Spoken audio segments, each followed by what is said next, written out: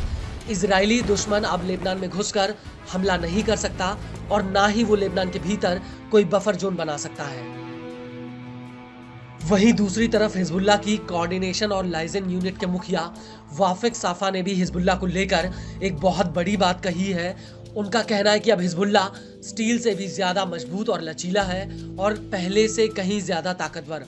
साफा ने अपने इसी बयान में आगे कहा कि हिजबुल्लाह सभी चुनौतियों के लिए तैयार है और लोगों के साथ उनके पीछे और इजरायली आक्रामकता में जो खत्म हुआ उसे दोबारा बनाने के लिए मैदान में खड़ा है।